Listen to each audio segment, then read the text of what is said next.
What's up, guys? My name is Sinister Sly. What I want to talk to you / show you today is what it's like to have an extremely effective jungle game and having a lot of presence as a jungler. Don't take this as like I'm an extremely good Olaf jungle. As a matter of fact, I find when I play Olaf, it's really hit and miss. And it's not that I'm bad with Olaf, it's just I find whenever I play games as Olaf, it's hit and miss. So I wanted to start this off. I started off a little soon just to talk about what it's like to be, like, what your responsibilities / roles are as a jungler. And then I wanted to explain to you guys that you really need to pay attention to your skill order, because I definitely fucked up off the start and picked the wrong skills, and if I got counter jungled, I probably would have lost this game just there. So make sure to pay attention to your skill order. I messed, like, as soon as I picked the skill, I was like, fuck, and just kind of shook my head a little bit. So make sure to pay attention to that, guys. So I do get first blood here, which is really great for me and my team, because it definitely helped us out a lot. With that first blood, I did a few things. I managed to get started on my build early, and then I managed to buy a ward and then gank again. And some pots, like as you see here, pots and a ward. So there you go. And then I go to gank top, and it was very pinnacle.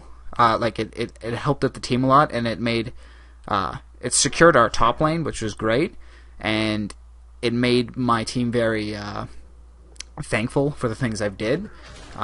And you'll see that later on in chat and stuff like that. Like, I zoom in on us joking around about how well I'm doing and stuff like as you can see.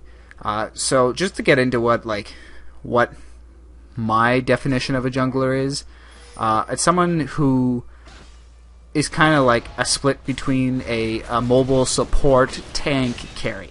And I only say that because as a jungler, if you get kills, that's great, but really what you want to be doing is feeding your carries. So your mid, your AD carry, and your top if they have damage output. Like, obviously, if it's like a tank, say if you have like a Malphite top or something like that, like someone who is more tank than damage, obviously you want to try to take some kills, and obviously you don't want to be a tanky person. So if, like, say if I had a Malphite top, I'd probably pick Skarner.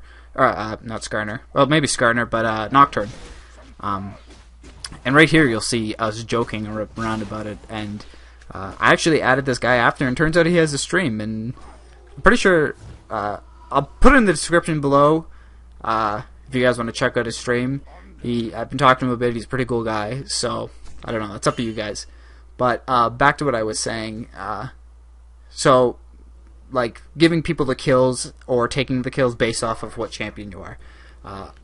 I would have liked to give the Tryndamere the kills, just because he could, use them a bit more than I could, but it just turned out the way it is.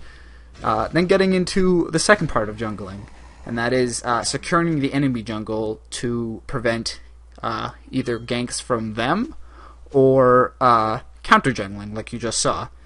Now, the thing with counter jungling, if you decide to do it, like, it's obviously a risky thing. You have to be aware of where the enemy jungler is when you go to do it. I'm not going to go into too much detail about it. If you guys want to, I'll make a guide, like a little tips thing about how, like, when I decide to counter jungle and stuff like that. But as you can see, I got her blue, then I went straight for my blue. And the reason because of that is I found in the past when I decide to counter jungle, or yeah, like when I decide to counter jungle and I say gank after I counter jungle, I find that the jungler, if they're aware of their times, will be around there, like around their blue or around their red, around the time it's supposed to show up, and if they're not, they're there soon after. And if soon after it's not there, I find that they'll just counter jungle you back. So, like, you'll see me counter jungling a lot this game, and that's because I had extreme dominance this game. I managed to get a lot of early kills, and it allowed me to counter jungle and be a lot faster than the enemy Vi was. So, doing that, like, a lot of times I would just go back to base, my blue would be up. I'm aware of my times. Like, don't get me wrong, if you see me and I'm not at my blue, usually I'm helping someone out or I'm counter jungling them. So there's always a good reason why I'm not there.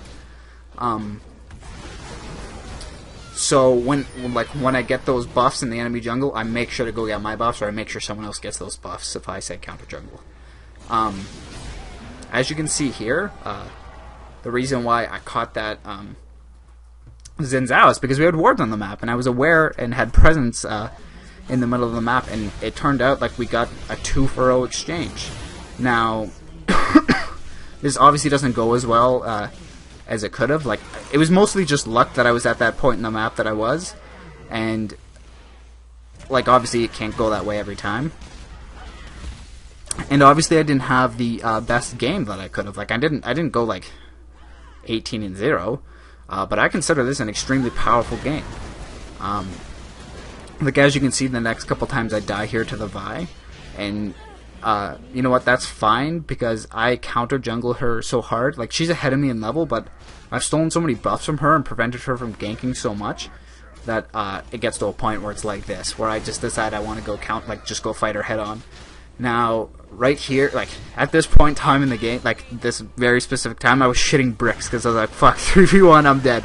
But, the middle and the top had a lot of presence, and, you know what, because I helped them before, they came and helped me back, and who's to say, like, if I wasn't so supportive of them off the start, they might have been more of an asshole in the game, and they could have let me die there.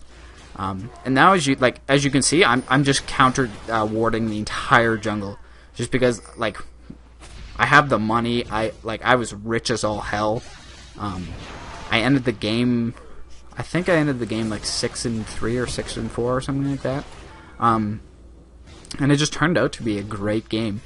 So what I really want to emphasize, guys, is when you're jungling, to make sure to have like that presence in lane.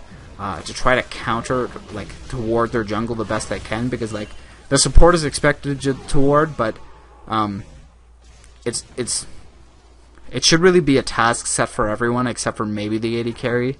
And you know what? When I counter jungle, when I ward the enemy jungle, you won't see me going back and like buying wards before items. I always buy the wards and stuff like that with like the spare change I have. I put my build on priority, and then warding and pots or like oracles or something like that on like as a secondary objective. So that's just really something you guys got to keep in mind. And if you do decide to jungle, like, obviously there'll be games where you just can't do all the things that you saw me do here.